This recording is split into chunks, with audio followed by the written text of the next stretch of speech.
Hello everyone, welcome back to my channel. Today we'll be learning about the Anglo-Norman period, which is also known as the second period of our history of English literature. It is also known as the Middle English period, which started in 1066 to 1340. In the last class we have learned about the Anglo-Saxon period, the very first period of our history of English literature. And in today's class, we'll be learning about the second period of our history of English literature, that is the Anglo-Norman period. So let's begin our class.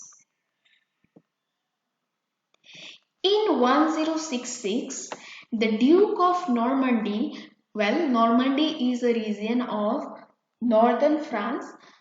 The famous William, henceforth called the Conqueror, sailed across the British Channel. Yes, William the Conqueror, he sailed across the British Channel to challenge the King Harold of England. Yes, in 1066, the Duke of Normandy, that is William the Conqueror, he challenged the King Harold of England in struggle for the English throne. After winning the Battle of Hastings, the battle they fought against each other was called the Battle of Hastings, where he defeated Harold, and then William was crowned King of England. Yes, he was crowned as the King of England after defeating the King of England, that is Harold. A Norman kingdom was now established. Since William the Conqueror was from Normandy, he brought the Norman culture with him. So a Norman kingdom or a Norman culture began in England. The Anglo-Saxon period was over. Yes, after this battle, the Anglo-Saxon period was over and now new period began. The Norman Conquest, that is the Battle of Hastings, is considered to mark the beginning of Middle English period. The battle that William the Conqueror fought against the King Harold and then conquered the land of England marked the beginning of the Middle English period.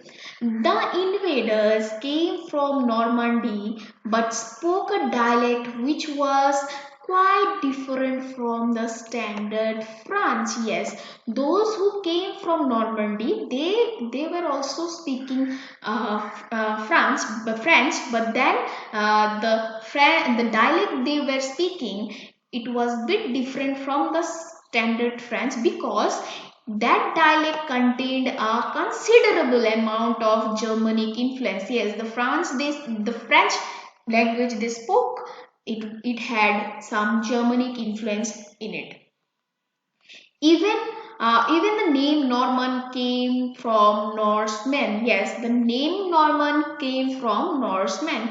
This is due to the fact that the Normans were descendant from the Vikings. Yes, the Normans were basically the descendant of the Vikings who had settled in northern France about 2 centuries before and who had abandoned their own language, that is the standard French, and embraced French very easily.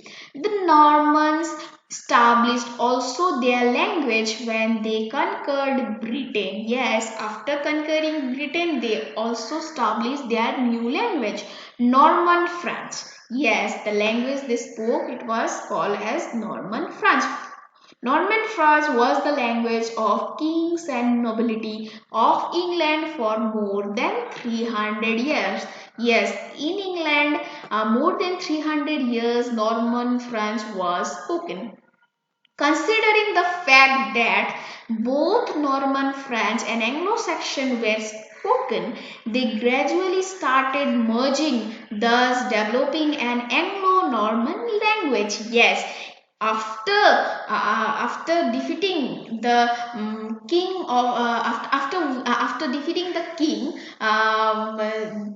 in England, William the Conquered began a new Norman kingdom where the people spoke this Norman French as well as the Anglo-Saxon language.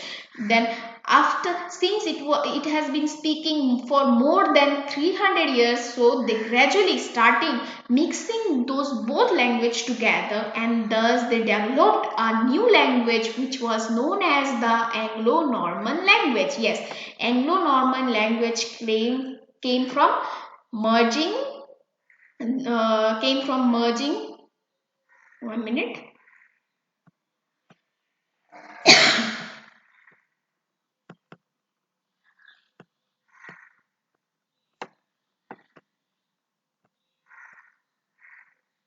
Yes, this Anglo-Norman language came from merging the Norman French and Anglo-Saxon language, which is usually referred to as Middle English. Yes, Middle English is the Anglo-Norman language. It was it was not only the French that influenced the language during this period. In fact, a lot of Latin loan words came to be used. Yes, not only French, not only Anglo-Saxon language, the Latin also came in, and they use this language as well. These were mostly connected to religion, law, medicine, and literature. Yes, the Latin words they used were mostly connected to religion, law, medicine, and literature. During the Norman period, English lost its character as an official language. Yes, we know that in Anglo-Saxon period, the English language was very popular among the people. Then after this Norman period, English lost its character and from the official language, which meant that it was only spoken and only used by the lower class. Yes, those only lower class people use this English language, but then those who were in higher rank, they use this Anglo-Saxon Anglo-Norman language. Now, as for the literature, there are some important works that belong to the Middle English period. Yes, there were some famous works from this period, and they were Layman's Brute, William Langland's Prize Plowman, some with unknown authorship like The Owl and the Nightingale and the Sir Gawain and the Green Knight. Yes, these were some famous works from this period. The Middle English period saw a huge fall but also a great rise of English language. Yes, in this period, the status of English language saw a huge fall but also saw a great rise from vulgar language as considered by the Normans. Considered this English language as a vulgar language.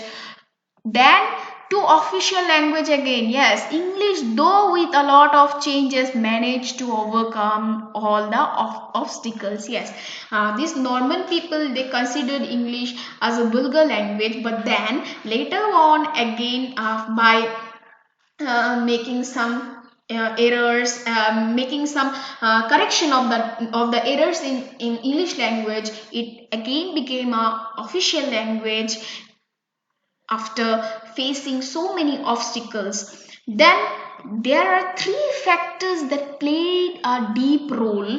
Firstly, the loss of Normandy to the French made the Normans turn to their English homes. Yes, the Normandies, they lost a battle against French, and then the Normans turned to their English homes. Yes, they again started using this English language. And secondly, the 100 years war against France made the French language be seen as the enemy language. Yes, when the 100 years war was fought against France, French language was considered as an enemy language. Finally, the Black Death is basically occurred in the age of Chaucer, but since it is one of the most important event of English literature, which helped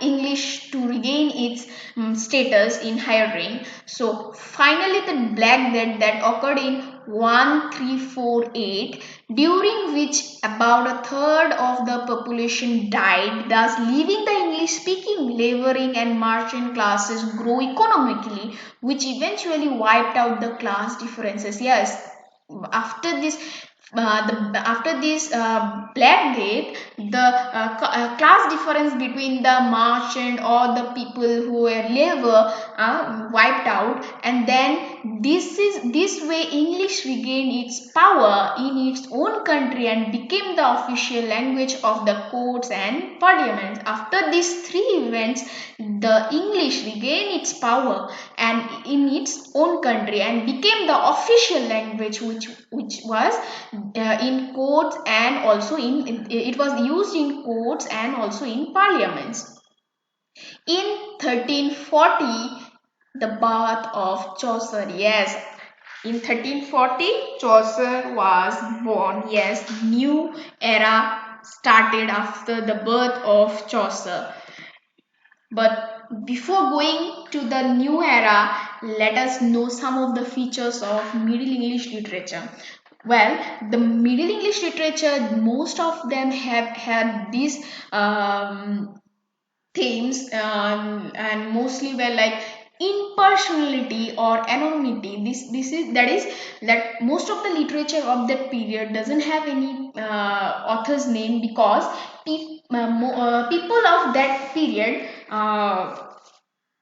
given more interest in poem rather than the poet, so the author's name were unknown, and then derivative stories, mainly the stories that were bought from some other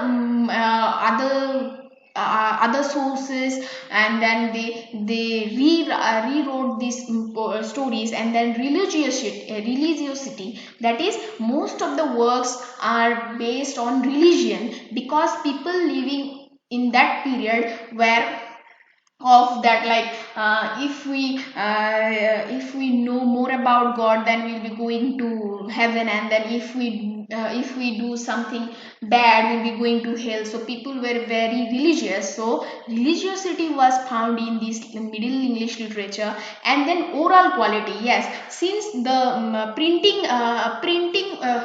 printing literature was not that popular at that time, so the oral quality of the literature was more important, because that's why the literature were written in verses, so that people can memorize it and then pass it on through generation to generation. Then courtly love. Yes, the literature of the Middle English literature had this courtly love themes, like where the knights were in love with the women of higher ranks and all, and then chivalry, like where polite and kind behavior by men, which shows respect towards women, and then romance were there present in the Middle English literature. So thank you. Today we have learned about this Middle English literature, and I hope this will help you to know more about this period. In the second class, we'll be learning about the age of Chaucer.